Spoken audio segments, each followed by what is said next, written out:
Talk. Stars with this, man. All right. Well, before we get into some news, we like to normally start the show by talking about our week so far, and what outside of Star Wars we've been up to. We'll go ahead and start with you, and Yeah. I guess condense So, version I've because we talked about it also. yeah. So I've returned to the world of. I wouldn't say returned. It's more like I went back in time. Yeah. So I went to Fallout 3. Yeah. Uh, You're done with New Vegas. yep. You maxed out your levels. Mm-hmm. And now I'm doing just exploration of the world. I want to get all of the places on the map marked so I can fast travel to them.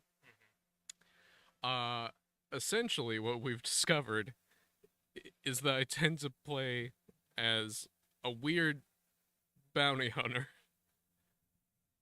And I try to do the right thing most of the time. But occasionally, I'm like, alright, I would like to be paid for this.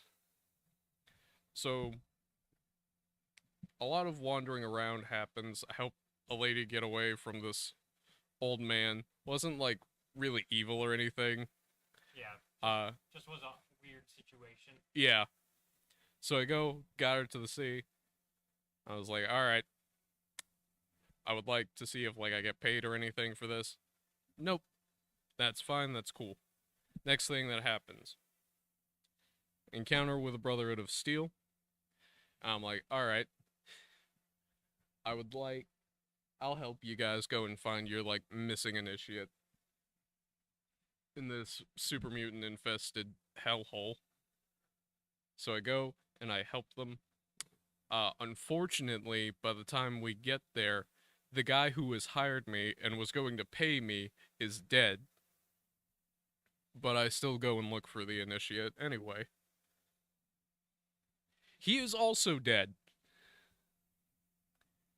I mean, at least you got the power armor out of it. Yeah, that was about it.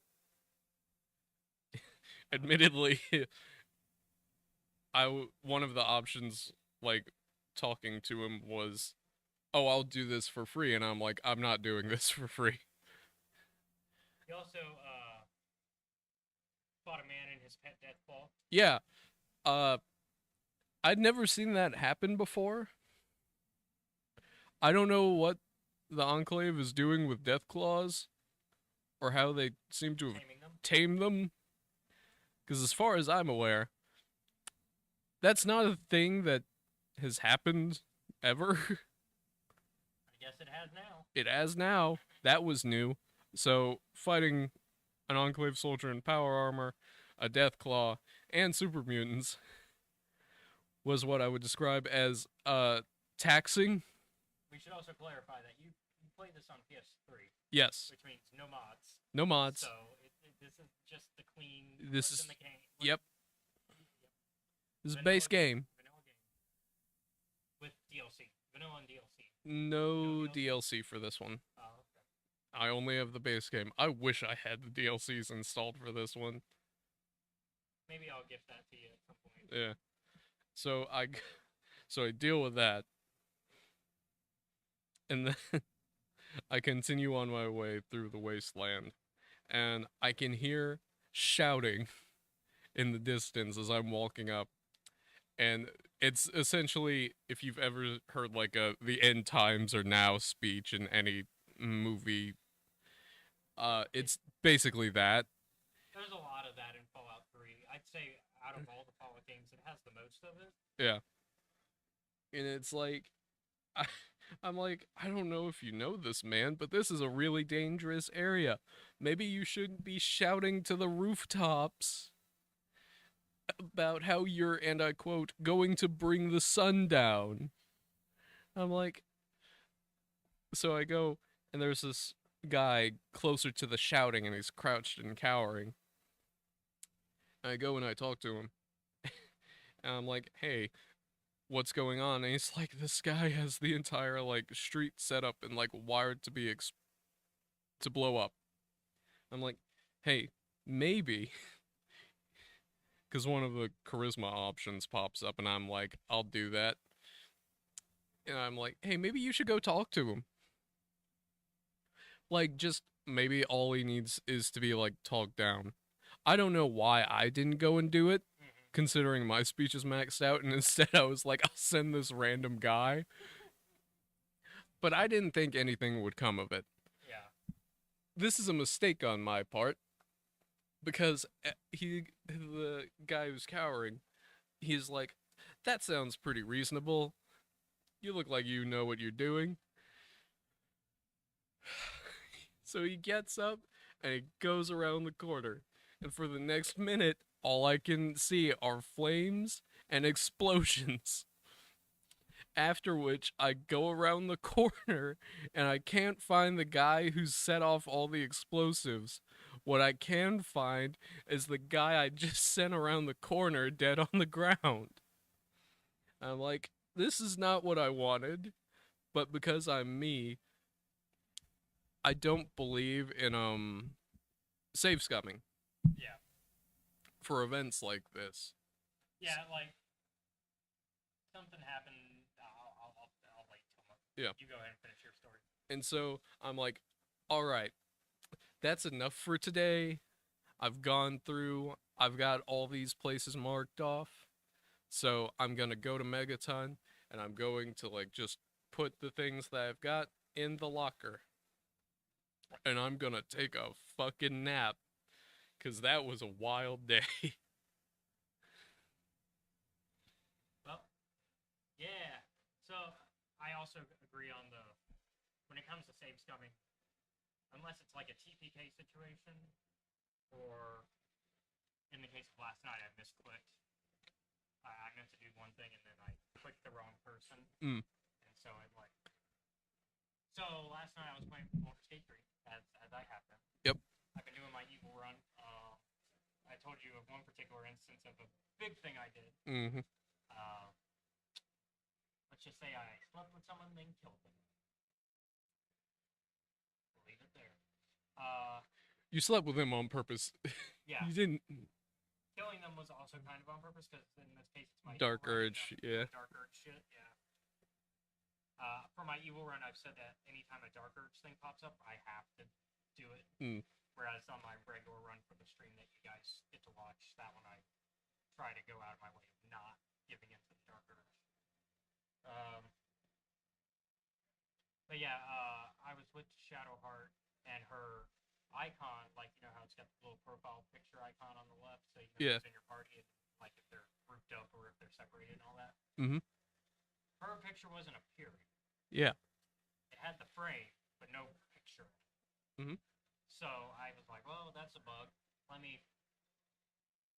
I'll kick her out of my party for now, and then I'll go back to camp and basically re-recruit her back, and then that'll hopefully fix it, right? Yeah. So I do the kick her out, and then I notice, and I've never noticed this before, if you're not at camp, they start to walk away, like in front of you. They don't just disappear. Yeah. So I was like, oh, I could probably try to re-recruit Shadowheart now before she gets back to camp. Before she does disappear, get back to camp. We're in the Goblin camp. Oh no. And we're in the outside part, right? Oh. And we've already done everything. We already did the thing that I told you about, and then like, because I worked with the goblins in this run, so the goblin camp is pretty much empty. Hmm. Except I accidentally misclicked, hit a broom instead of Shadowheart, and I steal the broom because it's red. Goblin immediately is like, hey, you can't steal that. And I try to bribe him. Doesn't want to be bribed. No other choices of what to do, so just a fight.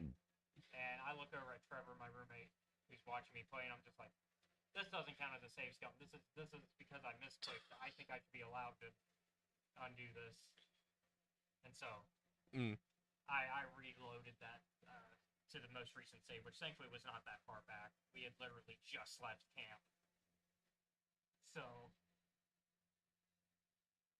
and I don't consider that save scumming. That was a misclick thing. That was not a I made a dumb decision moment. That was a I clicked something incorrectly, and that's not on me.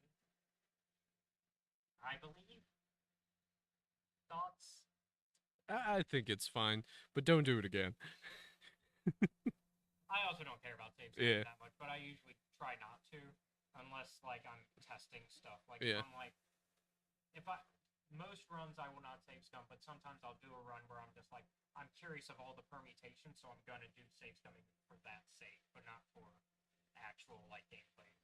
Like, you know what I mean? Mm-hmm. But yeah, most of my week has been Baldur's Gate and then Yeah. books. Book. Books, plural. Because I was reading a Spider-Man book. That's not out yet. I've been working on that for one of my reviews. But then I got an email, Mm-hmm. and I got a audiobook version of From a Certain Point of View, Return of the Jedi in the email.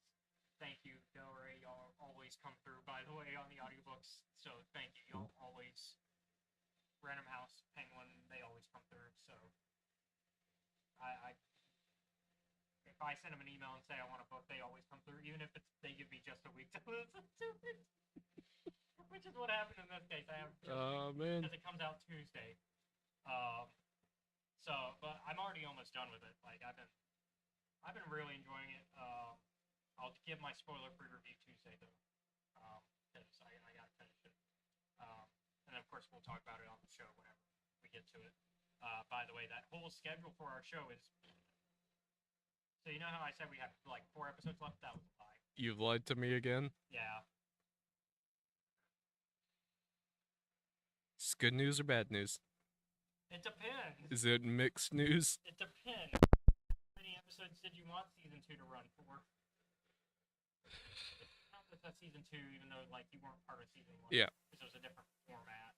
But we count this as season 2 of the same show. Just entirely new format. But how many episodes did you want season 2 to run for? Like for I'm not sure. Well, I can tell you that it's not more than 100. Well, that's okay. Trying to find it. Cuz we're at like I think this with the one today we're up to like 87, right? 84. My mistake. I jumped 3 ahead. Yeah. No, so I re-looked at the schedule. Is it more or less? Then what? It said it's no more than 100. In fact, it's exactly 100. All right. So we got today's episode. One next week that we had already announced. That was already on this block.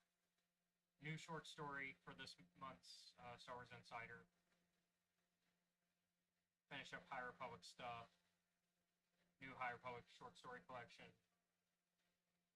From a Certain Point of View. Some more comics. Book. Comics, I believe. Yeah, comics. High Republic stuff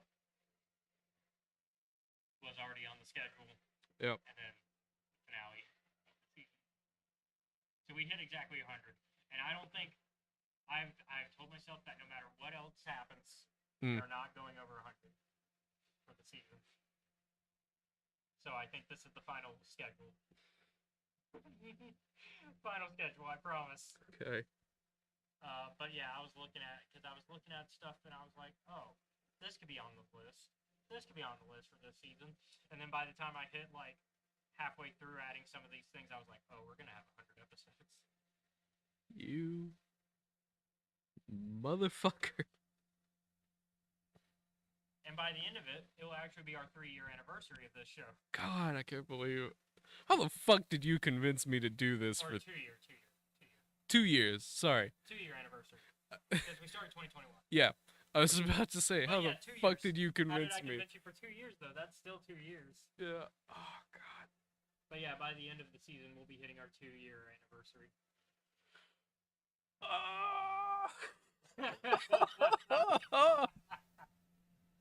God damn it. I think it works out. Yeah. 100 episodes, 2-year anniversary. How else should you end the season? Plus, you'll be drinking in the season finale. Yep. I'll drink with you, don't worry. Jesus Christ.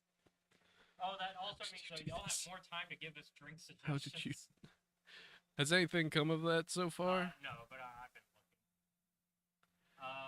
So, Oh, that's Christ been my alive. week. That's been my week.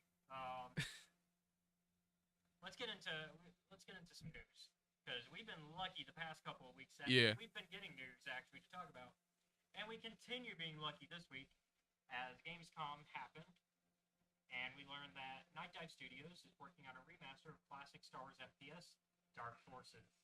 Night Dive has previously remastered other classic FPSs, including System Shock and Quake 2.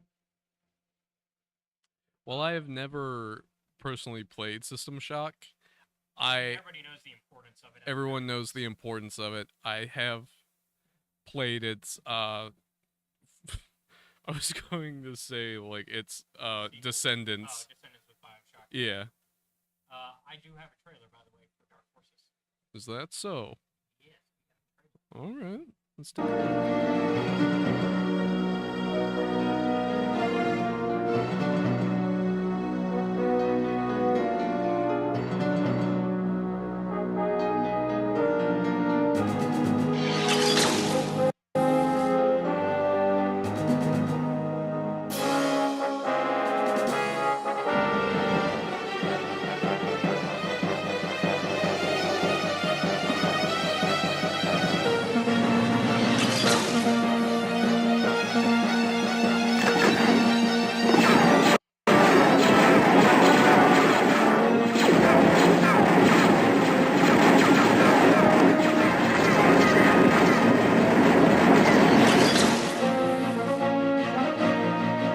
The Emperor has approved your test demonstration, General Moss.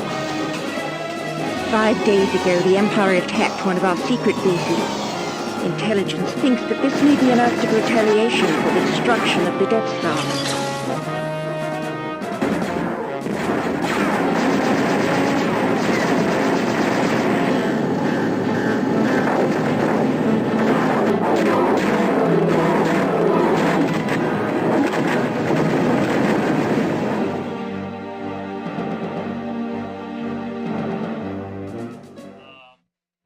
That is the trailer for it.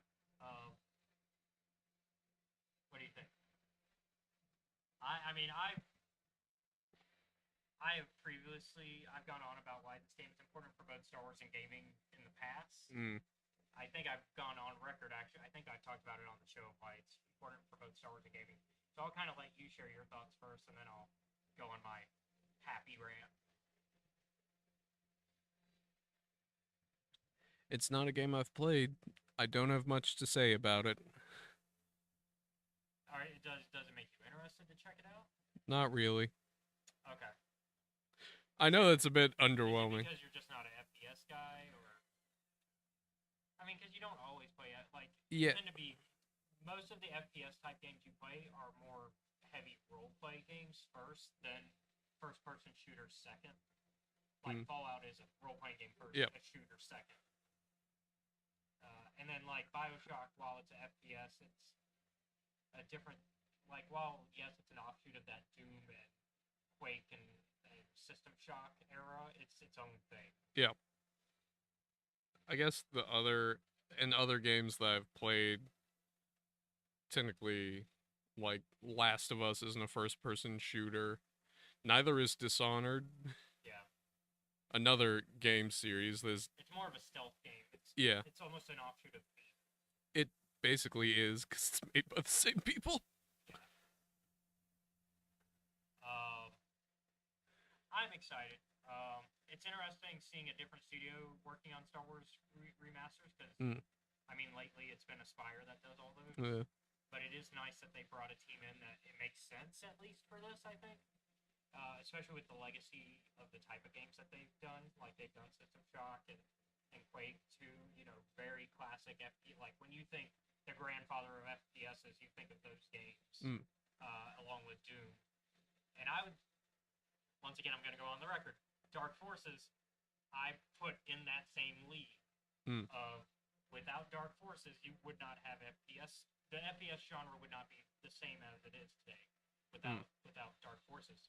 Because while it was a Doom clone, I put that with heavy parentheses, because I disagree with that assumption or assertion. because while yes, it has some Doom, like it has the quickness and like the type of shooting that you see in Doom and the kind of like map design almost. Their maps are a little bit more complicated than Doom 1, and also they introduced up and down, because unlike Doom, which is, and once again I've gone on about this before, Doom is not actually like a proper like first-person shooter. It's really a top-down shooter because of how the game was designed. It's actually because the way the game was designed is that's how you get your camera angles, is you're actually looking down and you're looking at. That's how they got, which is a very creative way to create. Like, don't get me wrong, I'm not hating Doom. I love Doom for what it did, because Doom also, once again, is a grandfather and a creator of the FPS genre as we know it. But to take away Dark Force's contributions by saying, "Oh, it's just a Doom clone," I think takes away from the historical significance of it. It also is the first time of proper like voice acting in an FPS, because they had fully voice cutscenes, which we got to see some of again in that trailer, like with Mon Mothma and pre-bearded Kyle Katarn. I'll give it that. I will give it that's probably the first voiced FPS. Because I don't think Doom is very quick. It's like, here's the thing you need to know.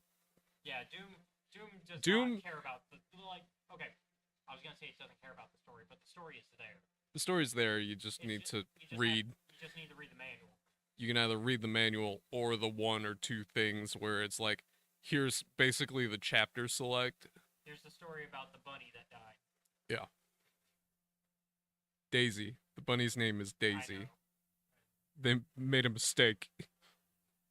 I've heard a really good pitch that the Doom TV show should be a combination of that of Daisy dying as well as the stuff that we got in the Doom reboot. And I could see that being a good pitch for a Doom show. But back to this game. I'll probably get you to try it out still. It's coming out on everything. All right. It's going to be on PC, Switch, PS4, PS5, Xbox One, Xbox Series X and S. So literally everything.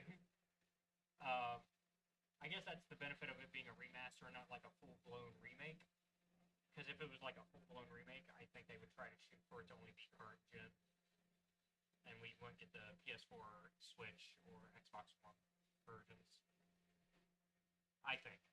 Because I think if they were to do a full-blown remake, you would try to make it like almost like the Doom remake. You would try to modernize it. Yeah. Whereas here, it still keeps its like 32, 16-bit style graphics. Yeah. I mean, to tell you how old this game is, it was DOS. I mean, it was a DOS game. I mean, 95. I mean, but that also makes sense because it came out not long after Doom, like not long at all. Which is why it's kind of blended into those Doom clone titles.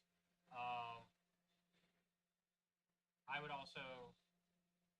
I would actually be interested in a full-blown remake. Yeah, if they made like a more modern version of it, I probably would play that. Like on your own, not because I sat down with you. Yeah. Like you would actually go out of your way to try it, not I know what you mean. I think it's just like it's a game of its time, and you're you're just not interested in that older version of the genre. Yeah, to give you kind of an idea, like what my first FPS was, it's Modern Warfare 2 as a child. I mean, that's still back there, though. Yeah. I mean, you're not hitting DOS or Windows 98 or anything, but you're like back there. Yeah. Followed by the first Black Ops. Yeah. When you say the first Black Ops, you mean Black Ops, not... Because World at War is technically the first game in the Black Ops series.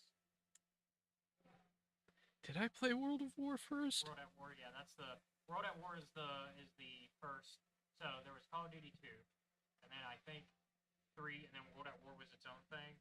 No, it's part of the Call of Duty thing. Oh well, I meant Like but in- I don't think it was like a numbered entry. I think it was just No, it was not.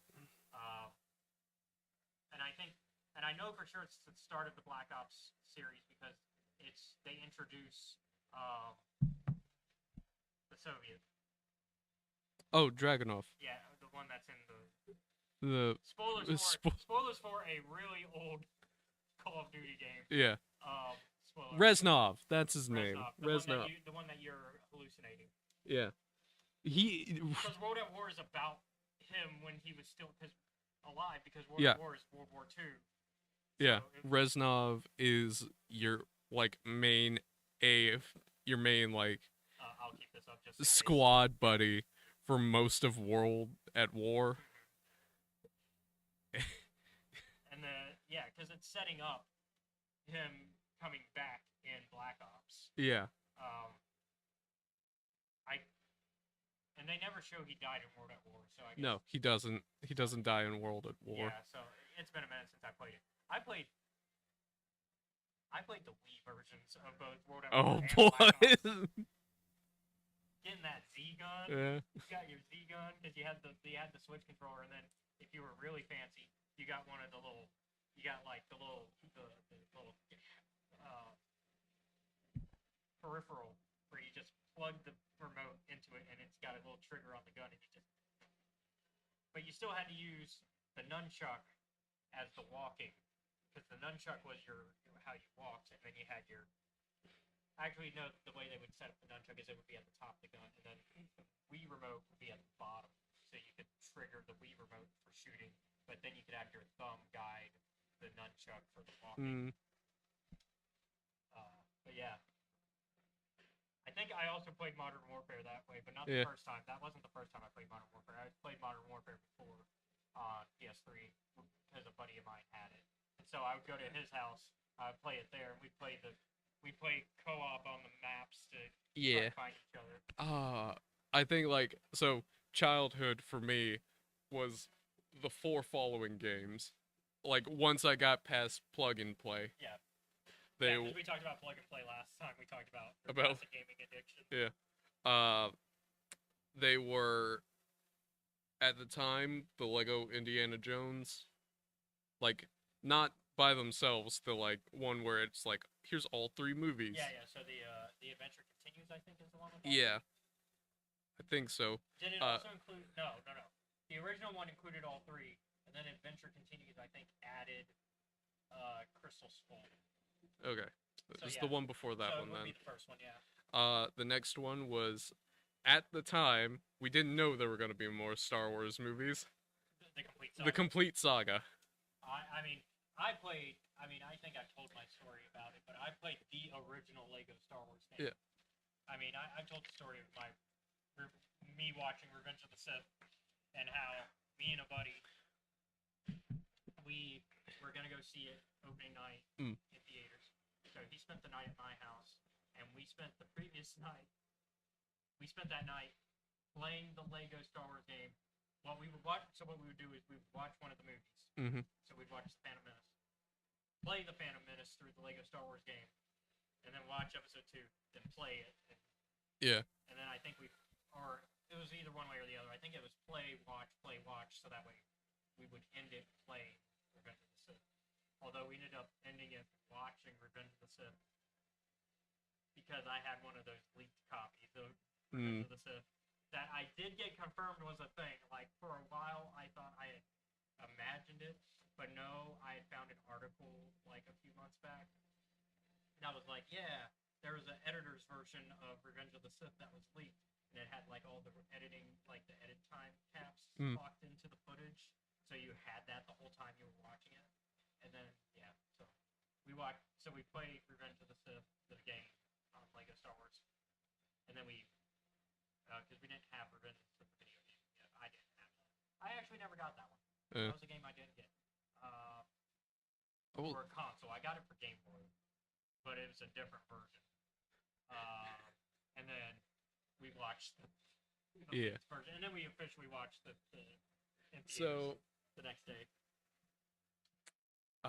continuing. Yeah. The other game, the two other games that I played as a child, getting into more modern gaming, was Lost Planet Extreme Conditioning Okay. and then Modern Warfare 2. Um. There's a bit of a tone difference Yeah. between Lego games, Extreme Conditioning, and I mean, Modern that just Warfare. shows. I think that just shows the diverse catalog of gaming. Though. Like, there's nothing wrong with having that kind of diverse. I think it's good to try different genres. You know Going back what's to, go ahead. weird aside? The two Star Wars films that I've seen in theaters that I have memories of are Episode 3 and Episode 7. Yeah, I was about to say, based on what you told me, 3 and Revenge of the Sith and The Force Awakens are the only ones you've seen in theaters. Yeah, And then you haven't seen any of the other sequel films. I ironically. haven't. No. But you have experienced them thanks to the Skywalker Saga Lego game. Oh. Uh, Admittedly, like, I think the first time I ever saw a Star Wars movie was when I was very little, and my grandma, I was over at her house uh in Anniston, Alabama. She had a television in her like bedroom with a VCR in it. So the first time I ever watched like episodes 4, 5, and 6 was through the VHS. was through a VHS. Yeah, yep. That was my experience for 4, 5, and 6. Yep. So that would have been the first, one of the early editions of the special editions. Mm. And that would have been, I think that would have been by the time that might have been by the time Greedo and Han were shooting at the same time. Nah. No, okay, so this would have been Greedo shooting first then? Mm-mm. So Han was still shooting first? Han was still shooting first in the one, I'm pretty sure and the this one was- grandma had. Okay. He killed him. I'm pretty sure by VHSs they had switched that. I I think the only way you can properly find a Han shooting first is Laserdisc, which is before you and me. I don't know. I don't have them anymore. Yeah, I used to. Yeah, I don't know where they are. and of course now it's all Blu-ray and 4K. And, But I do remember at the time I was like, I was like, of course he would shoot you. Why did you walk up and start talking shit immediately? and This now was a bad plan. I mean, now we know that Greedo and Han just never worked well together Yeah. because of the Han Solo and Chewbacca comics. Also, saw an arm get cut off for the first time. That was wild. And it was bleeding because that was Yeah. before George had decided that lasers, cauterized the wounds. Yeah, I was like, oh, I didn't know swords did that, Yeah. especially laser swords. But I guess that makes sense. Going back to Dark Forces. Mm. Like I said, it's going to be on everything, so Yeah. I'll probably invest in. I'll probably buy a couple copies. I'll end up double dipping, maybe triple dipping, knowing me and my addictions. Yeah. Even though I have it, like I have this game, like this is a game I have on PC and I have on PlayStation network already because I used to play it on the PSP because you. Oh, well, on the that makes PSP sense. On the PSP, you can play a PlayStation 1 classics. Because this was a PlayStation 1 classic. So I would play it on PSP that way. That was actually my first experience of this game. Dark Forces 2 was an interesting experience of me trying to get it to run. In that I got the disc, like I bought an actual CD copy of it for my computer, thinking, okay, I can run this, because while it's an older version, that means it should run. Windows 98 is a bitch.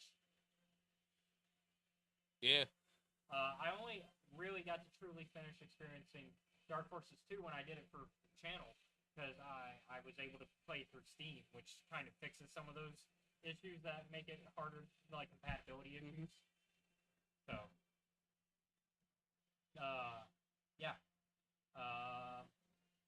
We'll do another Let's Play series of Dark Forces 1 when this version comes out. we'll do it with you because you've never truly experienced the Kyle Katarn story. Really, right? You've only like heard the Kyle I've Katarn only story. heard and seen like kind of the Outcast 2, I think. Okay, Outcast, yeah. So Jedi Knight 2. So because it's Dark Forces. Cause So this is a very like bits and pieces, cause I've seen you like recording or playing Yeah. through.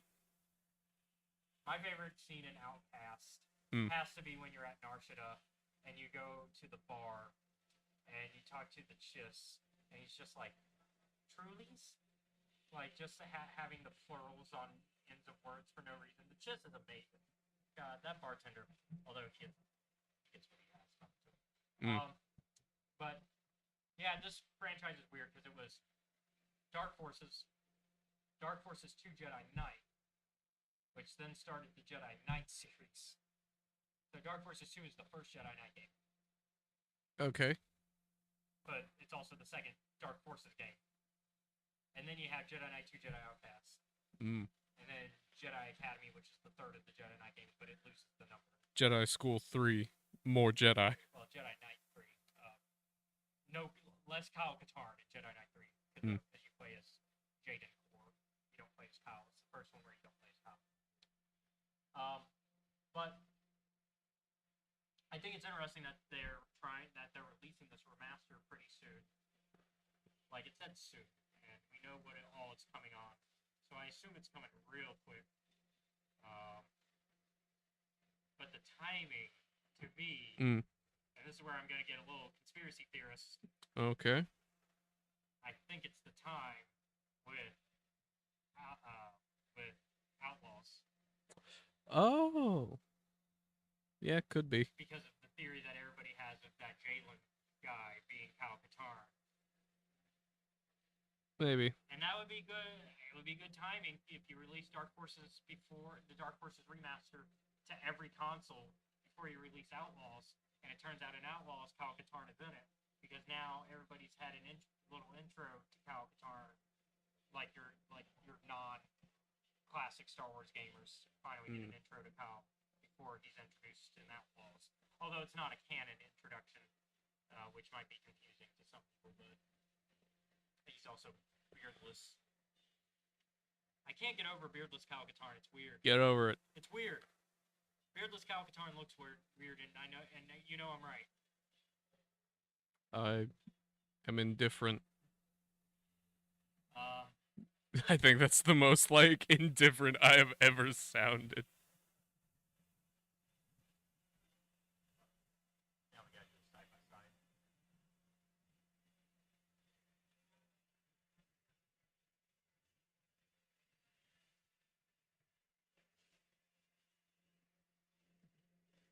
Come on, people. Don't film me. No, it's just giving me all the bearded. Oh, wait. No, that's a fan casting. This is some fan casting I see of Kyle Katarn.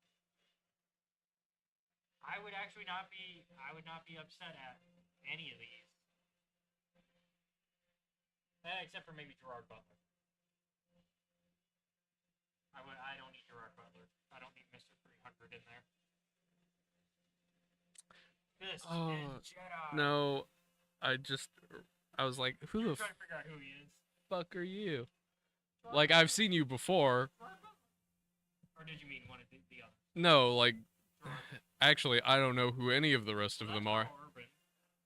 You probably know he's been in the Star Trek reboots as Bones. As the Doctor. But he's also Judge Dredd, the remake. Oh, okay. You got me with Judge Dredd, but fucking Star Trek. I'm like, who the fuck are you? You're really gonna be lost on this one because this is Star Trek. That's all Star Trek. It's That's Next Generation. That's Riker? Yeah, that's Riker. Way to go! Hey, it's one of my favorites. I like it. And then Tom Hardy. Oh, okay. Venom. Yeah. Tom Hardy would be a good take if you want a younger, if you wanted a younger Kyle Katarn, because he's still like in his early 30s, I think. So that'd be a good choice. I can't find a side by side of bearded. Well. But To me, it makes little difference. makes him beardless Calicorn is like aged like 20 years. It's the depression. Hold on. It'll do that to Now you. now I have to show the audience. I can't just give me the image.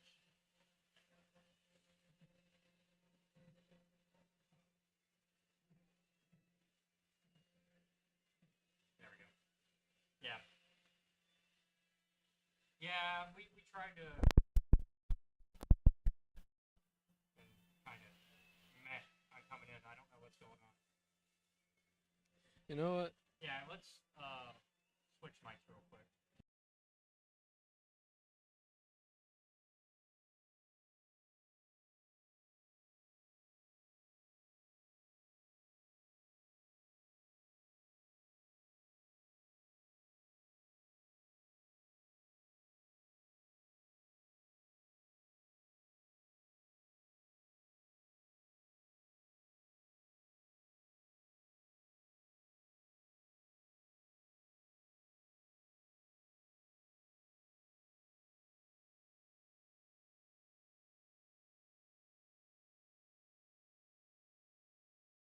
Okay, this should be better. I got blue, he's got purple. Let's see how you come in. There we go. Yep, Hello. there we go. Now we're coming in evenly. Okay. Woo! Fix that. Thank you, David. Thank you. I knew we had that. I knew when we started, but I didn't know how bad it was sounding. Yeah. So We didn't know that was like. muffled. But that's our talk about Dark Forces remaster coming out. Because we have other gaming news. On September 26th, we'll be getting us to play as Ahsoka Tano in Fortnite. Yep. When the new season drops. I've been known to indulge in a couple rounds with friends. I don't. No. I haven't actually purchased the past couple season passes. That's mostly because I don't like battle royale games. But yeah, I haven't purchased the past couple season passes, but I'll probably buy in this one if she's a part of the actual pass. But she could also be a store purchase. Or she could end up having her own missions that unlock mid-season, because they have like 3 different ways that like skins will show up in Fortnite. So you've got stuff that shows up on the actual battle pass. So you pay for the season and then you level up and then you get stuff as you level up, right? The other way you can do it is they rotate the shop every day. Yeah. And then like certain big event stuff they'll keep in the shop for like a week and then they'll rotate it out. So like a lot of Star Wars characters are that way, like Obi-Wan and them are that way. And then but if they're in the past, then you can only get them from the past, and once they're gone, you've missed out. But if they're in the shop, they'll rotate them every once in a while. Every few months Star Wars stuff will pop up into the shop. And then the last way to get it is through like a mid-season, like not really an event, but like it has its own like set of quests attached to it. Like that's how the Witcher Geralt worked. Is he showed up and you had to do certain quests, and you can unlock different parts of, like, you can get him from doing a certain amount of quests, and then you got like his sword, and then you got an emote. So depending on how Ahsoka is in the next season, it will depend on if I pay for the pass. If she's not in the season proper, I'm not paying for the pass, and I'll just wait till she shows up in the shop. Or yeah. But yeah, like you said, it's not your thing. Keep the people informed, because it's Star Wars and it's gaming. And honestly, Fortnite is fun especially with the Star Wars stuff. Like it's really there's no shame. No. People who like battle royales, it's just not a thing. It's just not your cup of tea. Is appealing to me. Yeah. It's not your cup of coffee. Yeah. Not your cup of tea. You know. God, I haven't had coffee in such a long time.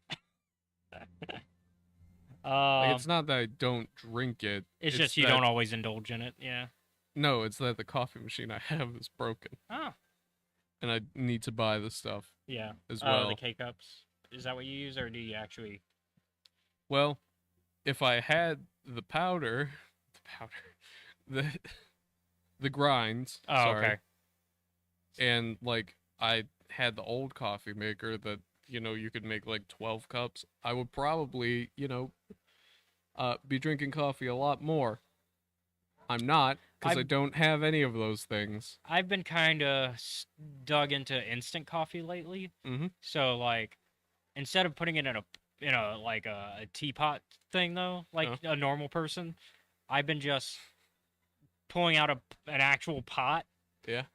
putting some water in it, boiling it, and then dropping the instant coffee in there immediately, and then like it's done. And then I put it into a pitcher, and then I put it into into like an empty pitcher, and I put it in the fridge so I can make cold coffee. No, why? It works. I don't like it. It works. And then I would suppose that it does. It tastes fine, especially when I add my creamer to it. I would fucking hope it does. So, I mean, Sorry. Whoever invented iced coffee, I don't like it's you. too hot for any hot coffee. We live in the motherfucking South. You're supposed to drink it at like 6 or 7 in the morning. When it's still hot. Yeah, but it's fine. Alabama, it's still hot. Well, you're supposed to drink coffee while it's warm. Not while it's Do you cold. drink hot tea? Sometimes, yeah. But as a Southerner, what do you drink more? Well, right now, neither of them. But 'cause out of the two. it's typically iced, but that's a Okay, rarity. there you go. I've also drank like different teas that are not sweet. No, but I'm saying like you're making me, it's like Oh, are you feeling a little? no, a in little fact, attacked? yeah, I'm being attacked over my type of coffee. Look, I know I'm basic. I like pumpkin spice. Iced coffee is not basic. Actually, it is. It's pretty basic. is the Iced coffee is pretty I basic. think it's the instant coffee as well. That I'm like, this is insane to me. Who would do this? In Now, your defense, I will say I will agree that the weird part is that I don't put it in like in an actual teacup like you're supposed to with instant coffee. But I don't have a teacup. yeah. I'm giving you a lot of grief over this. Like I'll give you the cooking method is weird, but the rest of it is fine. Yeah. I think it's for some reason it's the concept of instant coffee Even that though pisses me off. even though instant coffee is older than both of us yeah. combined. I'm not wrong. No, you're not. It's just oh. So should we explain that there's a bit of an age gap between us? I mean, it's not like an it's not immense amazing. thing. No, it's like It's like 5 years give or Yeah. take, yeah. So there are some things that like everyone else in the group will do. And I'm like, this is insane. Why would you do this? I have been drinking coffee, not quite the exact same way, hmm but since I was like 8, actually younger. I mean, I've been probably drinking coffee for a long time, but I mean, I also haven't drank coffee all the time. Yeah. Like, I'd say most of my coffee drinking experience was like fraps and stuff like, especially Yeah. since I grew up with the rise of Starbucks. Yeah. So like, for- and so Starbucks was like becoming a thing, and then like on top of that, that meant you would see the instant fraps in the like the bottled fraps in the stores and gas stations more often, but they weren't like they were starting to become a thing. And that's about when I started drinking coffee as well. And so I would drink those, and so I just like sweet coffee, and so No, sweet coffee is and I also like cold coffee. sweet coffee is fine. It's just Like, you're not I learned as a yeah. child. Most of the time, people do not drink. Some people drink their coffee like black. And I've drank it black before, but it's just not. It's like not very appealing. It's just not. Yeah, like it. I have. It gets you up. It wakes you up. That's Yeah. for sure. But like, but if it I doesn't want, taste good. and No. It's not very comforting. no. For me, I've been drinking like regular coffee, like not through Starbucks, like Folgers and Maxwell. Yeah, So the big brands. yeah, Big Fol- coffee. Big coffee. Watch out. big coffee's coffee. gonna get you. Since I was like a kid, because my dad and my mom showed me how to make it. This was back when my grandma, my dad, and my mom smoked. Yeah. So what we would do? Was this back when smoking was still allowed in restaurants? No, Okay. no. Come to think of it, I remember a time of there being not a single family member of mine who didn't smoke. But like I learned how to make coffee when I was very young. You get the grounds, you put the water in the Yep. side, you go, you turn it on, or you set it ahead of time, and then you get up in the morning, you go, you put it in your coffee cup while it's black, you add some creamer, and you add some sugar. And if you want to take it with you, you put it in like the metal canister, and you take it with you. And you drink it on the way to school. And my parents, who did not, they were like, man, Seth just never pays attention in class. He has too much energy. He's looking around. It's because There's- he had coffee. No. This was before they gave me coffee. Their genius plan. They were trying to help me. Give them a break. I was their first kid. They didn't know what to do. Yeah, you were the test Yeah. test dummy. They were like, our brilliant plan. Let's fucking elevate this kid with coffee so that by the time it's like 2 PM, He's starting just to die down. Yeah. gonna calm the fuck down.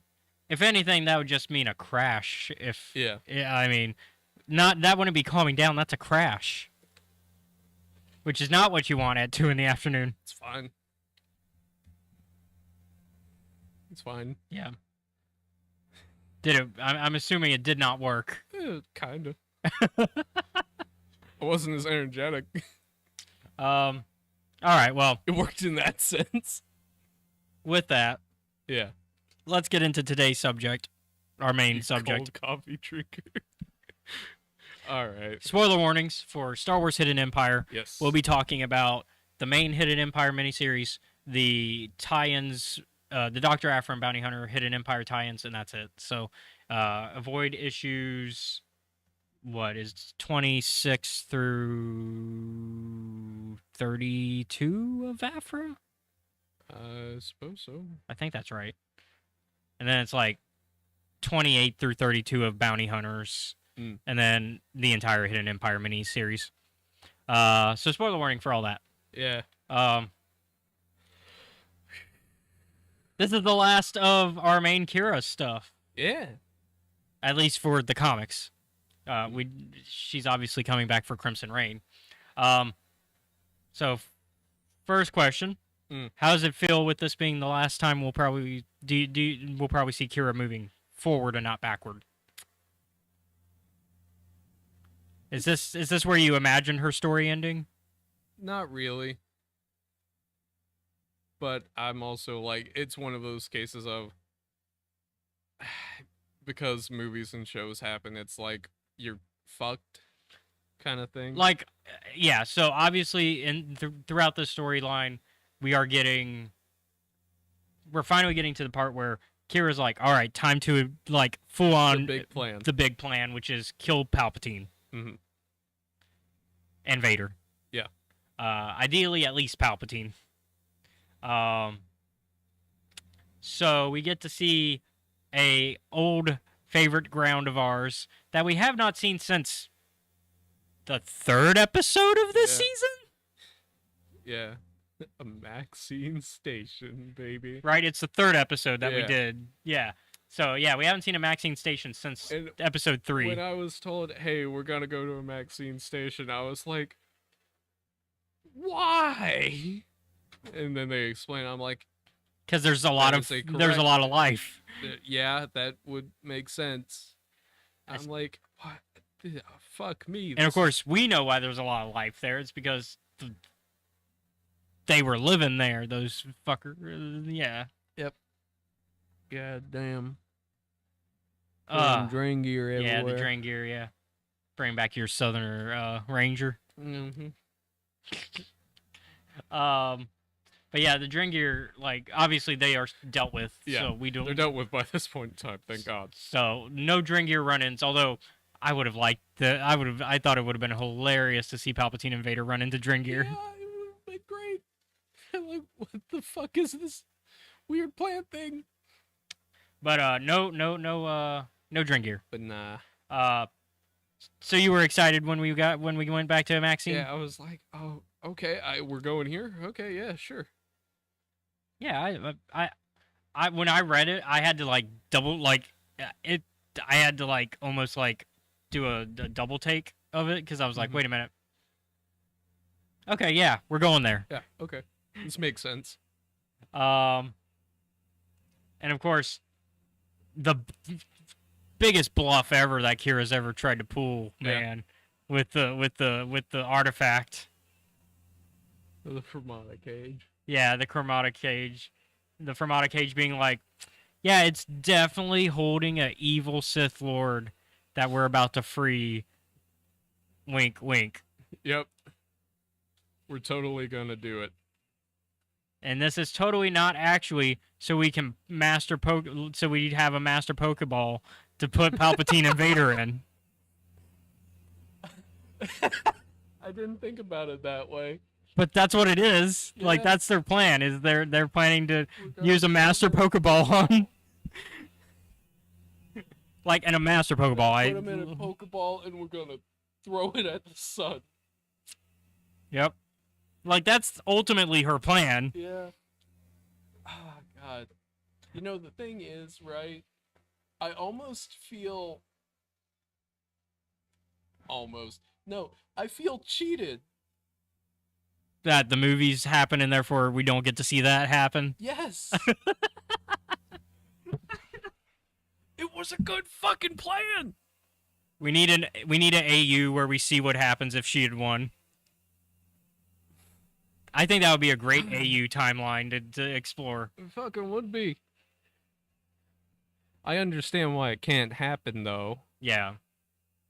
Maybe they can do it for like a Visions episode or something like. Honestly, I've said this so many times, if I was Disney, I would be so invested in continuing making Legends content for this exact reason. Like, they reprint Legends content that already exists, but they don't make new Legends, besides the Old Republic expansions. They don't make new Legends content. I think Visions is the closest we got to that, but it's not part of the Legends banner. But it's not canon either. I would just put it under the Legends banner at this point. Like, just put it on. If it's not canon, put it under the Legends banner. That way, everything is succinct. And then make what ifs essentially. Make Marvel what ifs, and just make them Visions titles or not Visions, Legends titles. Just go. This is Legends. It's not canon, but we wanted to keep telling stories of like, what if this happened? Because we had authors that were interested in telling that story. That's what I think you could make a pretty good chunk of change doing that. If I'm appealing to the sense of money and greed on the corporate side of things, but as a creative, I think it would be interesting too. Same thing with like continuing Legend stories that just stopped because of the buyout. So like, I have a couple of thoughts, not in regards to that, but in the comics and yeah. in general. And I was thinking about it, and I'm like, why do like Domina Tag and Kira? They both bother me, and I was trying to figure out like why. Is it the using of people? Yes, but also a weird comparison that my brain made. I'd say they're two sides of the same coin. No. But go ahead like, with your. Because I couldn't quite figure out, like, I'm like, okay, these are people, this is what they do, but something to me always kind of felt like wrong. And I was trying to think, what is this feeling? And like I had felt it before. Mm-hmm. And what that feeling was is I used to like take a bunch of walks around the neighborhood, right? Mhm. Like during the summer, because that's just a thing I like to do. And sometimes I would encounter snakes, but my brain wouldn't, like, I wouldn't realize I had seen them. But my body had, so I would stop and look, and after a minute, it'd be like, oh, that's a snake, I'm just gonna step to the left, or to the right, and go around it, keep out of its way. That's what the feeling was. It's that, oh, this is a dangerous thing, and I'm not quite sure what it is yet. Yeah. Not to say that they're snakes. Although I think that's also the same reason like Palpatine realizes that Kira's a threat, for that similar thought process of, I don't know exactly what she can do, but I know she's a threat. Yeah. Now,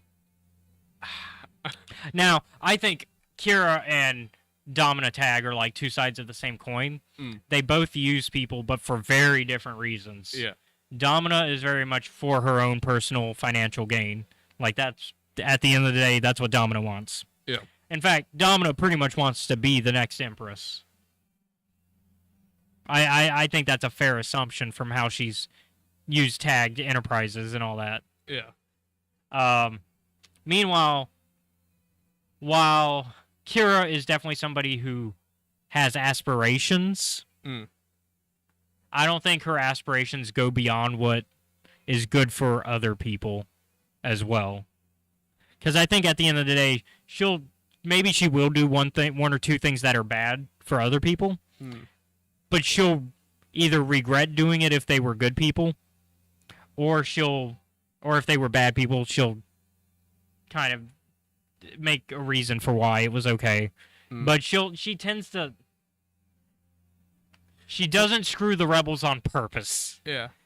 I was going to say, to me, it's more like... She has a moral compass to a degree, but it's not... I wasn't going to say that. Yeah. I was like, to me, it seems more like Kira has a personal vendetta against the Emperor and Vader. But I think she does have a moral compass still. And I don't think it points perfectly true north like it should, but it's north adjacent. I give upbringing and all, I'm willing to give some leeway.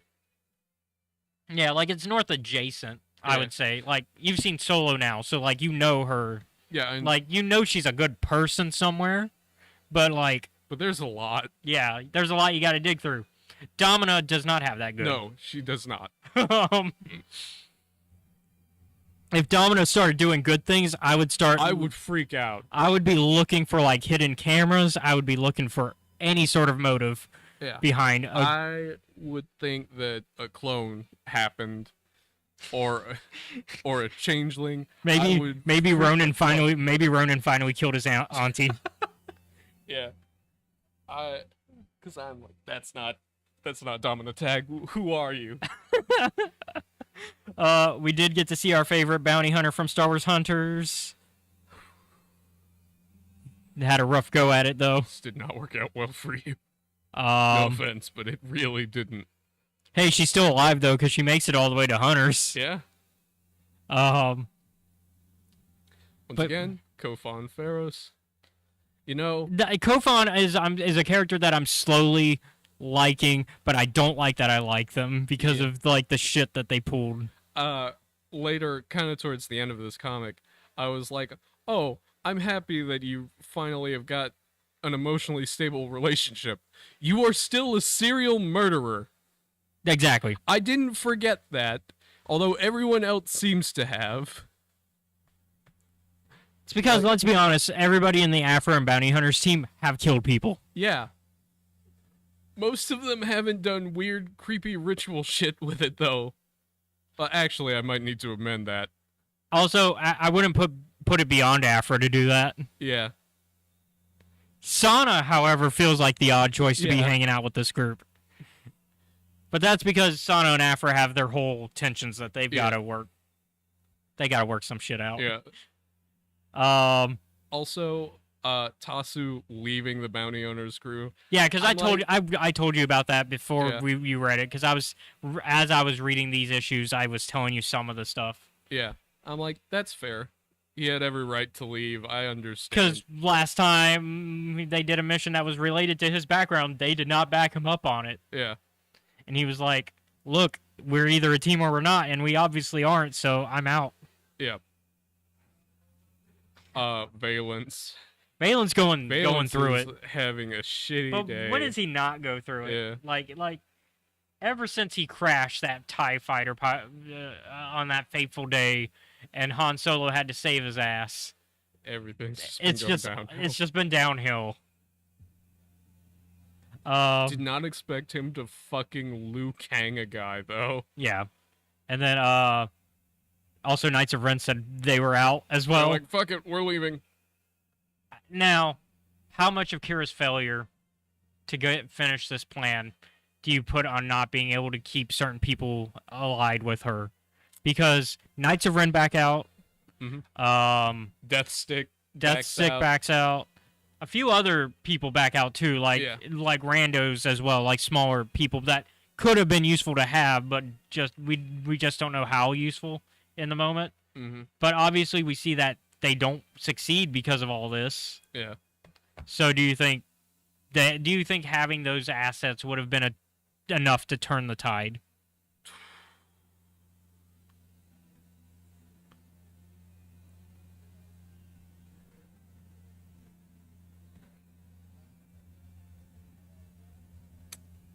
Maybe.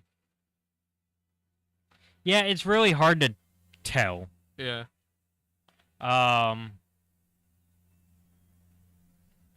Also, Valence finds out the big secret. The big secret. That He's super mad. His girlfriend and possibly the child he was swore to take care of died. Yep. And as far as he knows, the Empire's behind it, and they bombed it. Mm-hmm. And his new girlfriend kept that a secret from him. Yeah, like that. I think that's the biggest part of it. I think that's the big deal breaker for him, is that they didn't tell him. Yeah. Also, we get the return of Ronin tag. Yep. It's a very brief return. No, it's very much, hey, kill my auntie and we'll be square. Yep. That didn't go to plan. No, they full on double cross that motherfucker. Yep. To be fair, I would have also double crossed Ronin. Yeah, he's a bit too fucking insane. He's got the crazy eyes. Yeah. I dubbed the group Team Save Afro because like that's kind of what they're doing throughout the Afro comics, is because remember so for those of y'all who might not remember, last time we left off with the Afro stuff, she got possessed. And so by a weapon. Yep. By a computer, really. Yeah. And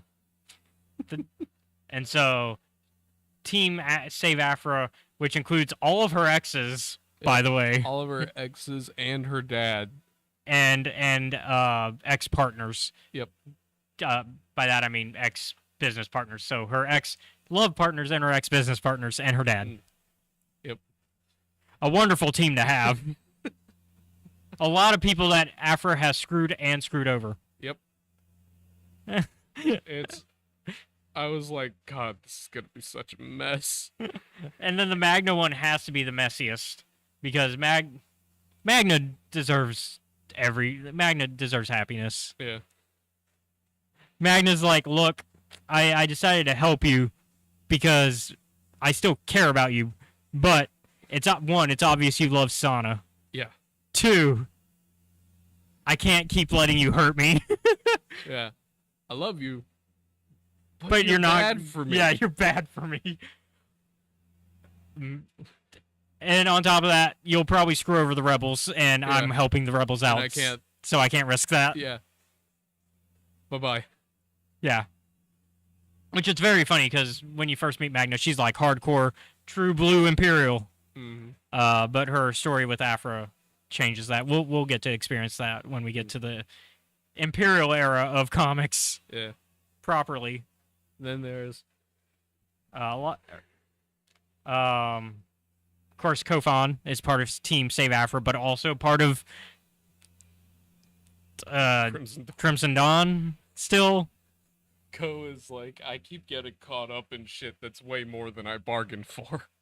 and then on People keep yeah, bribing them essentially. on top of that, they are also experiencing feelings Yeah. for somebody on Team Save Afra. Yep. And I think it's a very nice romance that they get. Yeah.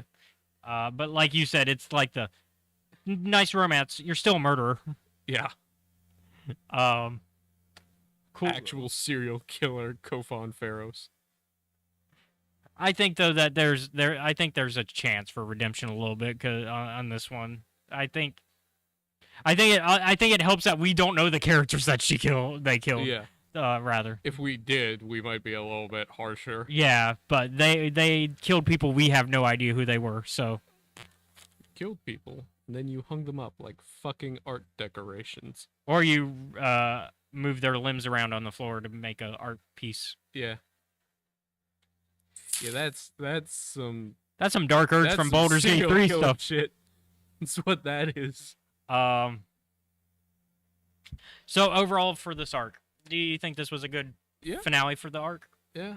I'm Um, disappointed that the end gambit didn't work, but I understand why once again. I think creatively they found a good way to create a good, exciting conclusion while still keeping the canon. Yeah. Because that ending with Palpatine and Vader just killing their way through a Maxine station. Yeah.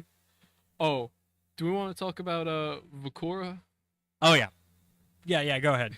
I like how she's like she goes. Actually, out of the characters in this arc, Vakura's the one that I feel no sympathy for. Hmm. But that's because she actually has fucked over people we know. Yeah. I don't care. I do not feel sympathy for her. Like, Vakura's trying so hard to be sympathetic, and you can tell that they're trying to make her sympathetic in the writing. And I don't think it's bad writing. I just don't feel the sympathy. Congratulations. Welcome to being me like 80% of the time.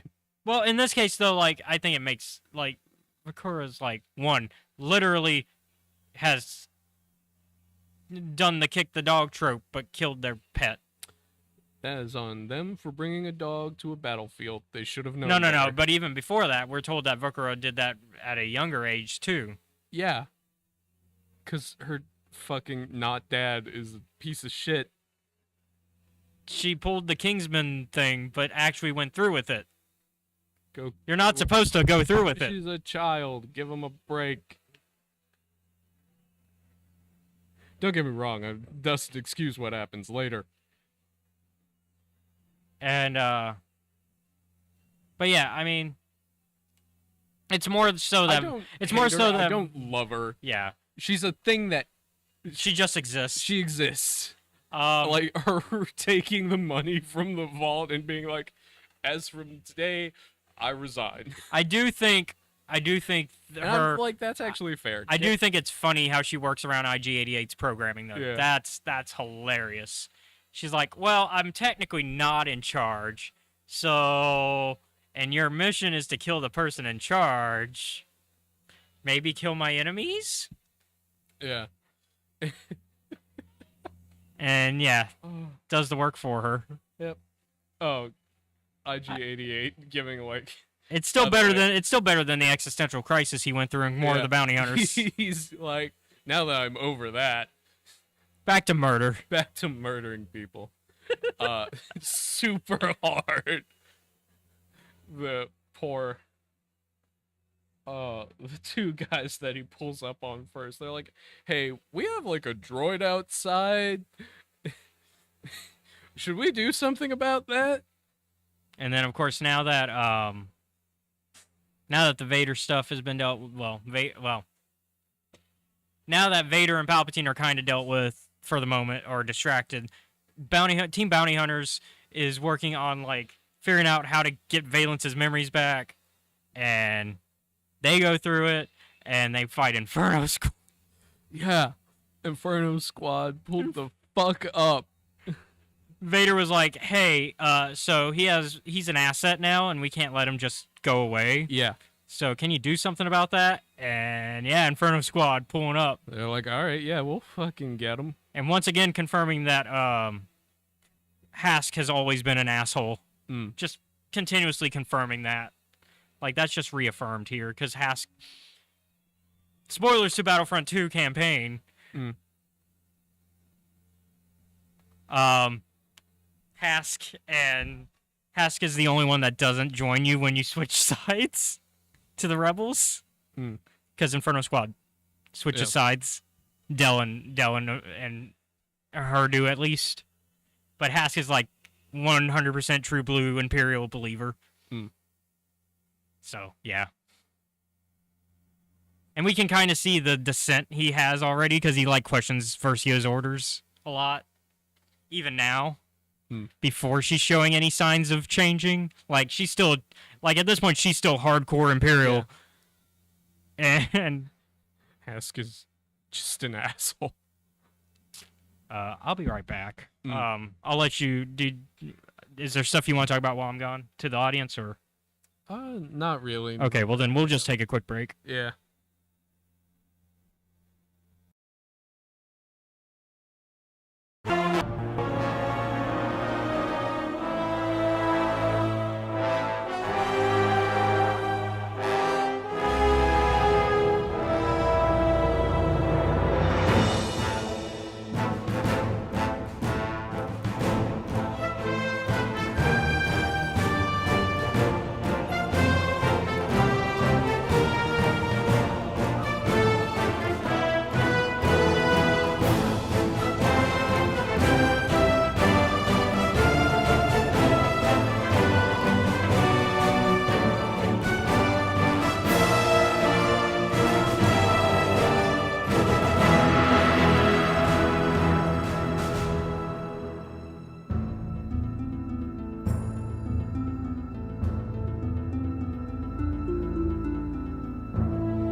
Okay. We are back. There we go. You all good, man? Yeah, You need sorry. you need a little break. Yeah, I just needed a break. So yeah, Inferno Squad. Yes. But yeah, God, the way they just kick everybody's ass. Like, oh no, they're here. What do? So we end this. So we end. I guess we end the run that we've been going through with Afra free from being with the evil droid spirit. Yep. Successful exorcism was performed. Yep. But everybody on Team Afra says, "Fuck you. We're gonna leave you now because Afra is bad at telling people how she really feels." Yeah. Afra is bad at expressing gratitude to those who really fucking deserve it. Those who actually care about her, which is a very, like, you can count those on, like, your two hands. Yep. Like, that's how many people, like, legitimately care about Afra. On top of that, like, Zuckuss goes through, like, a whole, like, spiritual thing. Yeah. After the Fermata cage is turned on again. Yeah. Like Zuck 'Cause is. ow. Yeah. Everyone who is force sensitive fucking felt that one. So Both good and bad. the Fermata cage isn't holding the droid, the computer weapon, but it is trapped on a Maxine, if Yeah. I remember correctly. I believe so. But and then the Knights of Ren show up to take credit for switching sides. And it's like, why did you come here? Because they don't want Palpatine and Vader hunting them down later. Yep. So they'd rather turn themselves in, switch sides to Vader and Palpatine, and then call it a day. Yep. Which is exactly what happens. Oh, and Kira leaves an audio message for Cordelia. Yeah, which basically says, "Hey, we failed, but that's okay. You're the next generation. I trust in you. Go somewhere safe." Yeah. We also learned that for all the video messages that have been being left throughout this run, since I don't think War of the Bounty Hunters started with these messages, but Crimson Reign did. I don't think War of the Bounty Hunters had the. No, not like the interludes here. Yeah, with Oh, I just forgot her name. Sava-san. Yes. But yeah, so we've been getting those throughout the comic, starting with Crimson Reign. Yeah. Turns out those were a message that Luke and Leia were watching in the future. So this would be like probably just at like not long, not immediate post of Return of the Jedi, but not too far after Return of the Jedi. Because we already know what they were up to immediate post Return of the Jedi. It wasn't this. And then we learned that Kira survived as well, and has. Yeah, and for like, I was confused because I was like, that. Who the fuck is this? But then you realize it's just longer hair and a slightly older Kira. Yeah, I was like, could it be Cordelia? And then my brain was like, wait, but that doesn't work. Cordelia wouldn't be that old. No. And I was like, oh wait, it's Kira. Yep. Because the timing fits. Yeah. Yeah. The timing would make more sense that way.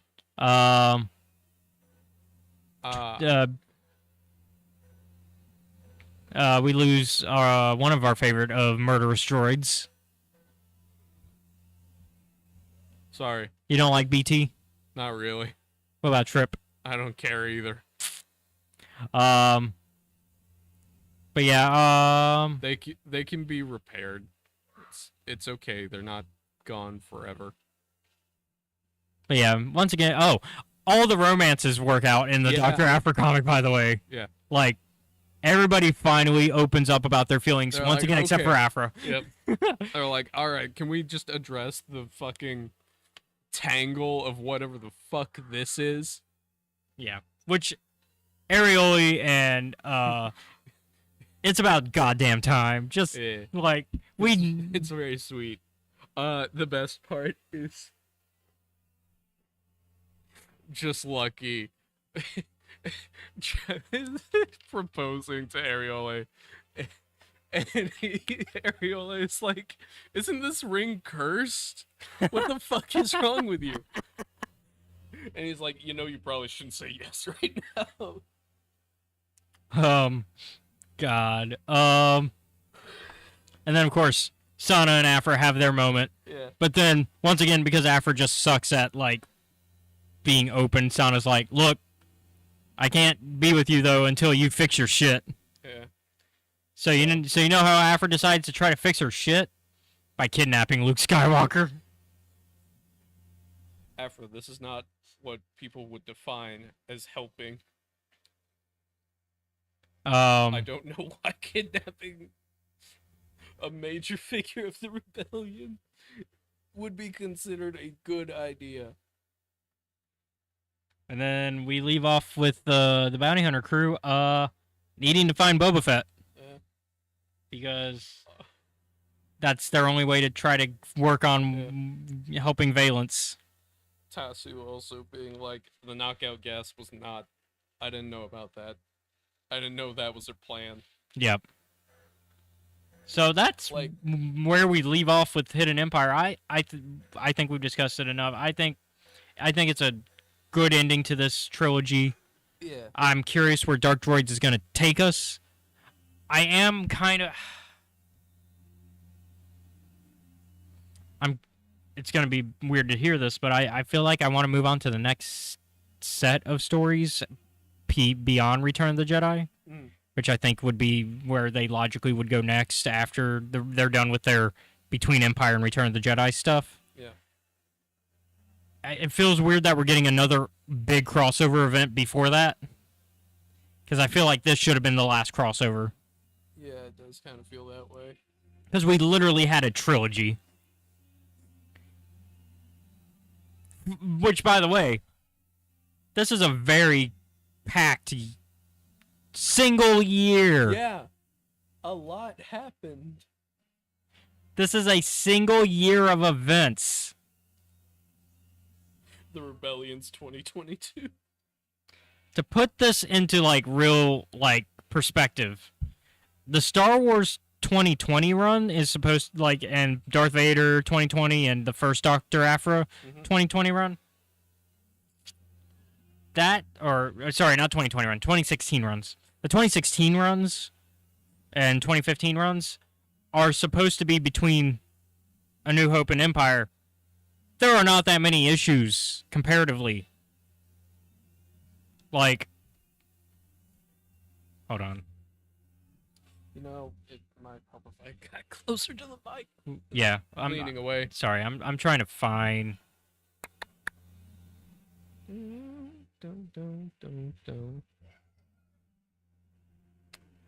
Someone is playing guitar here. Yeah, it's pretty packed in the arcade.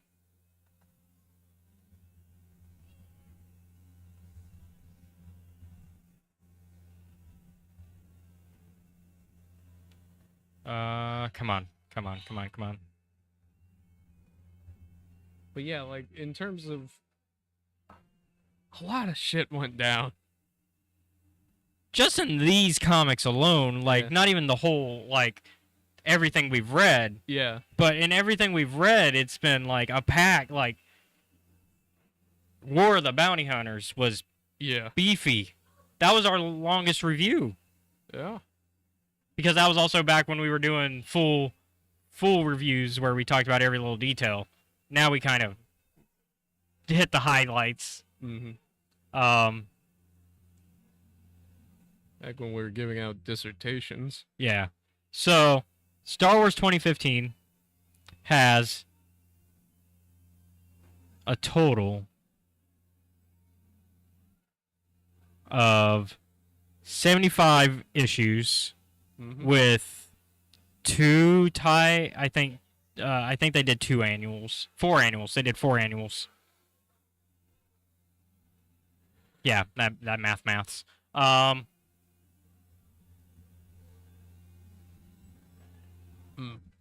Whereas, meanwhile...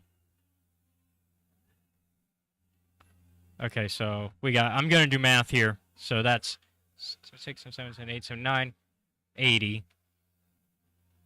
If we include the Empire Ascendant, which is... Well, we're only going to include that once, but it's going to reappear in some other ones. Plus 25 from Darth Vader. Because the original Darth Vader run only had 25. Plus 40 Dr. Aphra on the original Dr. Aphra run. So that's 145 issues. Comparatively.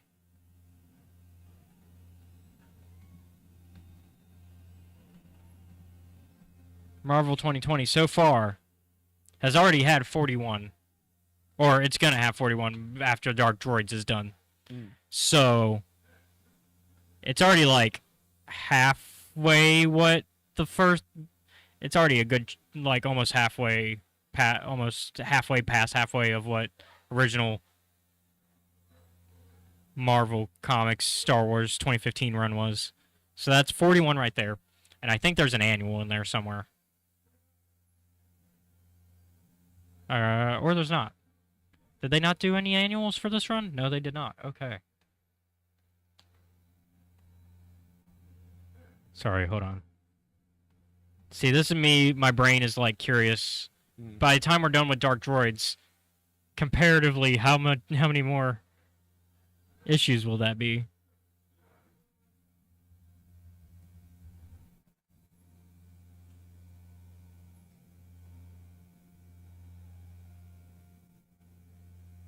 Where's the 2020 Darth Vader? Oh, these are finished series. Here we go, concurrent. Darth Vader, Bounty Hunters, which Bounty Hunters doesn't have a 2015 run. This is the start of the Bounty Hunters ones, was the 2020 start when they did the 2020 refresh.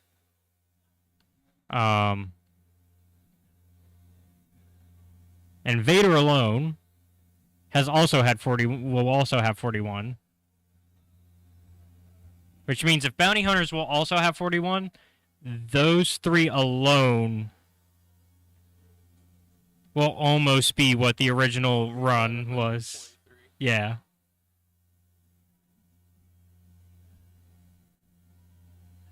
$42. So yeah. I don't think the events of a single year should be almost the same number as the events of 3 years. Probably not. Sorry, probably not. No, you're good. Yeah, Dr. Afro will have 39, so plus 39, 163 versus 145. So it will have more events, but they also had one extra line of comics running because Bounty Hunters. Yeah. And Dr. Afro also started late in the 2015 run because it started in 2016. Yeah. Okay. Because it was they finished the Vader run for the 2015 comics, and then they faked us into thinking that Vader killed Afra, and then Afra got her own comic, and then Vader got a second set of comics, but those were those 2017 comics were just after Return of Revenge of the Sith, so they weren't. I wouldn't put them in that same category of comics. But once again, I like what we're getting. It's just, I would like to see a different time period. Yeah. There's only so much that can happen in a year, and it gets a bit annoying hearing stories that I don't want to say that they don't matter. Yeah. But it sometimes feels like that. And I wouldn't say that they, and I agree with you, I wouldn't say they don't matter. The stakes, I think there are good stakes in these. Of course, the stakes aren't will Kira kill Palpatine and Vader, it's will Kira live. Yeah. That's the stakes. It's a different type of stake. It's a how much of Kira's plan will work. Yeah. And we get to see a lot of it does. A lot of it. Like, once again, in an alternate universe. In an alternate universe, Palpatine and Vader, done. Yeah. No longer a problem. The Master Ball works, and we just chuck him into his son. In a universe where 4, 5, and 6 haven't come out yet. Yeah.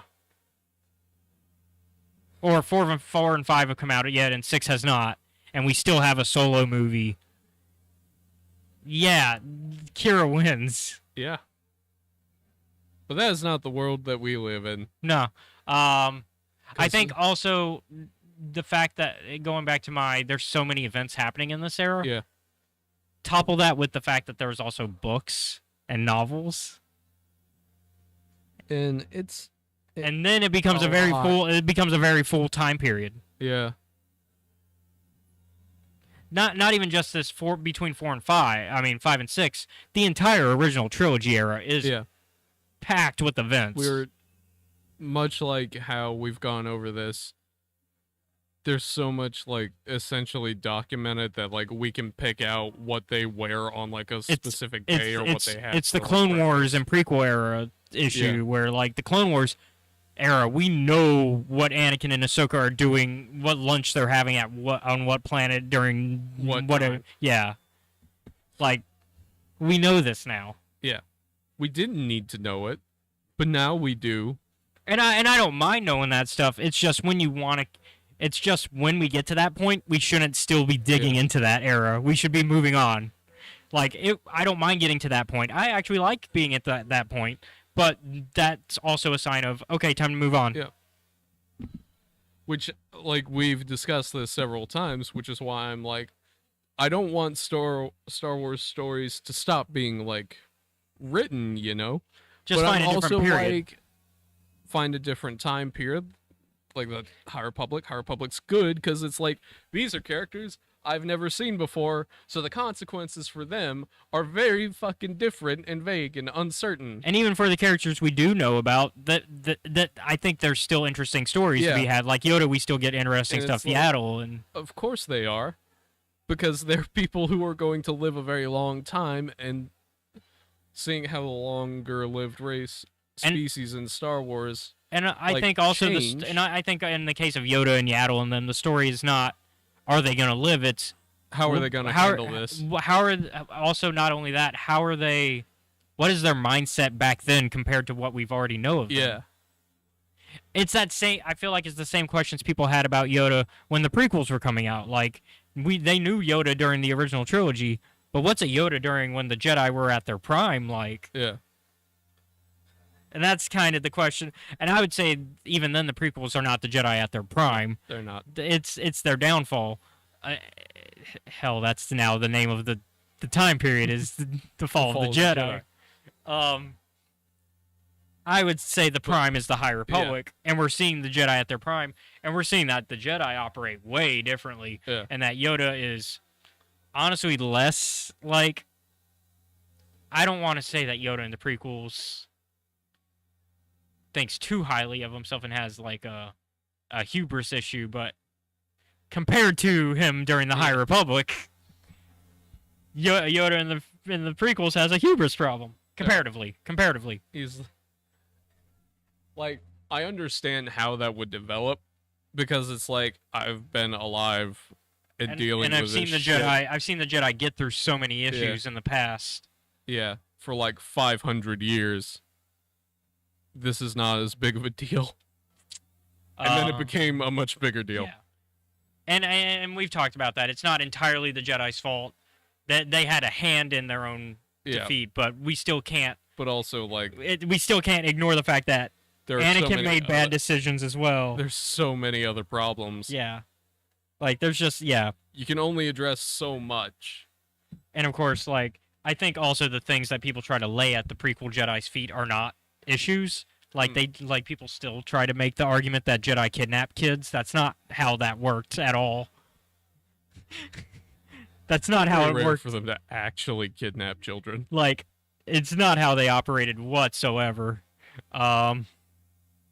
Most of the time, the parents called on the Jedi, in fact, and were like, "Hey, my kid has these weird powers, and I know that the Force is a thing. Can you check this out?" And they would always wait till the parents and the kid were essentially ready before they would take the kid. Yeah. So, I mean, there are weird arguments that it's like, yeah, the Jedi have problems, but that's not one of them. And I think also on top of that, we try to view, at least here in America, we view Jedi in a Western religion view front. Yeah. And so there's a lot of Catholic guilt as well as like as well as like just knowing Catholic trauma as well, Catholic guilt and trauma, where we try to put that onto the Jedi, and it's like no. First off, that they don't operate the same way as like a Catholic church. In any way. No, you're right. They don't. I was about to say, like, can you picture Anakin going to fucking Mass, confession? go to mass or well, you could argue that he did go to, like, I guess you can make the argument that in Revenge of the Sith, like him, that was more of counseling Yeah. than confession with Yoda, but that it's almost like a confessional sort of thing, except he doesn't go like I've sinned or anything. I killed the Tusken, like he takes that shit And to the his women grave. and the children too. He takes it to his grave, man. Yeah. Um, That's some. I'm not gonna say. That's some like I'm gonna bury that one deep and not address. the only person he ever trusted with that story outside of Padme is Palpatine. Yeah. Because of Brotherhood, we know that. And then what was I gonna say? But it's more of an Eastern religion, and like because George talks about how like Buddhism and Taoism, like all that is where we get Jedi from. Yeah. And so I think one of the things that like Star Wars, it does have a lot to do with Buddhism.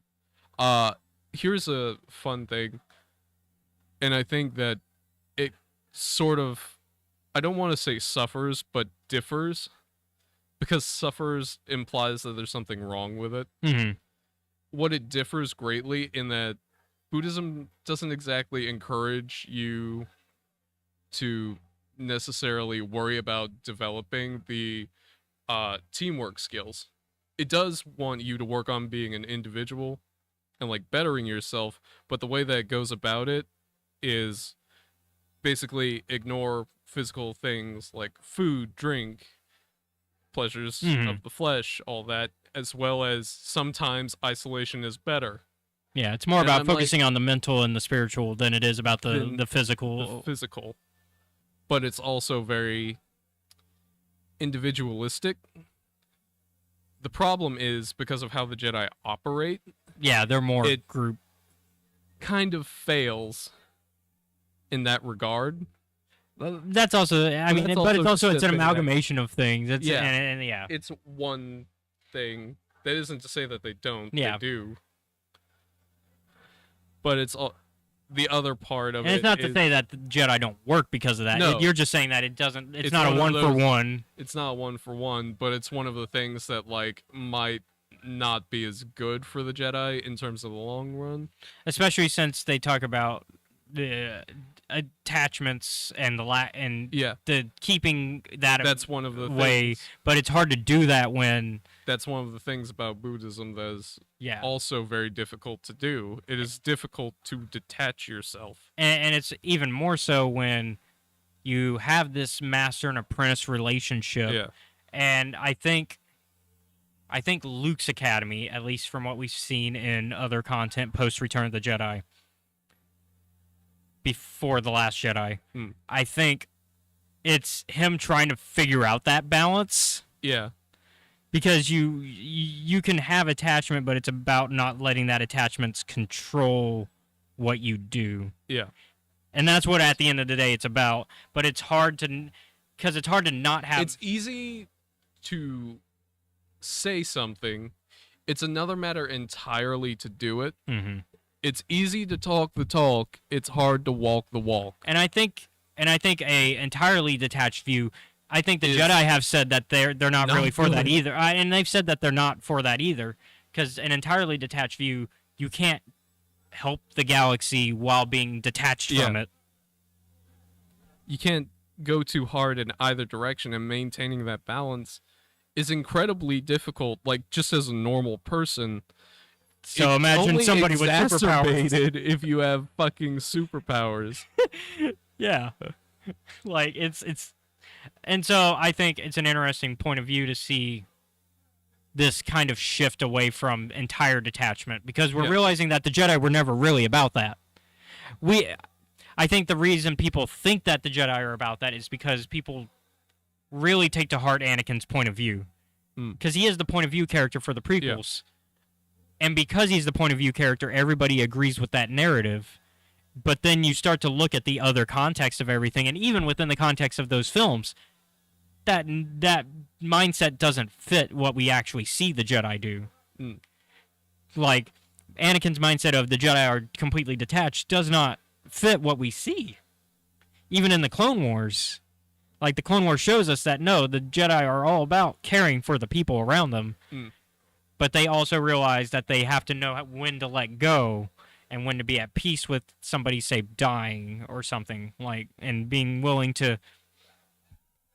It's okay to cry, but also... And let your emotions out, but also don't carry those emotions for too long.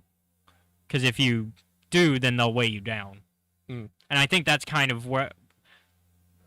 At the heart, that's what Yoda was trying to tell Anakin when, and going back to the Revenge of the Sith scene, when Anakin goes to him and like kind of like does the, a friend of mine is worried about somebody dying, you know, he pulls the a friend of mine story. We've gone over this in that I think the problem is that Anakin doesn't miswords his question. And therefore Yoda answers what that misworded question is. Answers with the answer to like, like he just takes him at his word, like, oh, a friend of yours is concerned. This is what you tell him. This is what you tell him, but also understand this is not your problem. This is your friend's problem. But the problem is because Anakin phrased it that way, he didn't get any help for his own problem. And I would think even then, if you took out that equation, though, I think Yoda's answer still applies to Anakin, but Anakin doesn't think that way. Yeah. Anakin sees this as, oh, this was useless junk. It's like, why did I fucking even bother with this? But the answers were there. Yoda gave them to you. But you didn't see them because of your miswording of the situation. And so it's like you're not going to get answers if you don't, and we know that therapists exist in Jedi Order 2 because of the High Republic, which means Anakin at any point could have gone to somebody legitimate for help beyond going to Yoda, which Yoda, fine, that it makes sense. Go to the most wise Jedi you know. Yeah. Got it. But also there are other resources, and if you need therapy, go seek therapy. That is also an answer in real life. For anybody who struggles out there, therapists are there for a reason. Yeah. Like, I'm not gonna mock anyone for going and seeking help. In fact, asking for help is fucking hard to do, man. It's not easy. Yeah. Once again, another life lesson in Star Wars. We see how hard it is, and we see what happens when you, things get out of control if you don't. Yeah. But I'm not a doctor though, so I don't think you go as far as killing. I don't think most people go as hard as Anakin did without one. But things in life do get out of control if you don't. Sometimes, yeah. Like, not to that extreme, but usually not that bad. But yeah. Going back to exploring other unit timelines though, before we wrap up. Yeah. And kind of give our... We've gone over this, but I'm like, I want something in the future. I mean, they set up for it. We now have the timeline of it. Because we now know what it's called. Now know it's the New Jedi or whatever, something like that. The New Jedi Order or whatever. Something like that. And that's the new Rey school of Jedi. Yeah. And we know that a movie is coming for that. I want to see things like in that time period. Stuff leading up to that, and then... I don't want to see anything leading up to that. So you don't want to see anything post-9 leading up to that? You just want directly in that time period? I don't want anything pre-episode 9. I am okay, tired. That's what I meant. I meant, like, go from 9, and then don't show us stuff post the movie yet, because that movie hasn't come out yet. But, like, lead up to that. And maybe some... I would argue maybe some more sequel-era content, though, because we don't have a lot of sequel-era content. A little bit more, I suppose, would be nice, but I'm also, like... Star Wars Adventures is kind of drip-feeding that, because we read the first volume of Star Wars Adventures. It's drip-feeding that, but it's not giving me enough. I need like a direct hit. Directly into the vein. Give me an animated TV show or a live-action show that's just during that. Because, like, Resistance was a good idea. The first 2 seasons, though, caught up to the movies. And also, like, not everybody wanted a ace pilot TV show. Yep. So... I was talking with John and Chiari the other night. We were talking about Armored Core, ironically. Yeah. No, I'm sorry. It's the What is You it? know exactly Oh, what God it is. Really again? Me just talking to friends It's the way you phrase it and the way you said it. Oh yeah. I was talking to Kiari and John the other night. Sorry. This is one of the. Sorry, It's fine. This is a teasing thing. He doesn't. Yeah. There's no harm meant. No, by no it. harm. It's just that You don't like the show that I'm referencing I don't when I like come it. to that, but I love that show.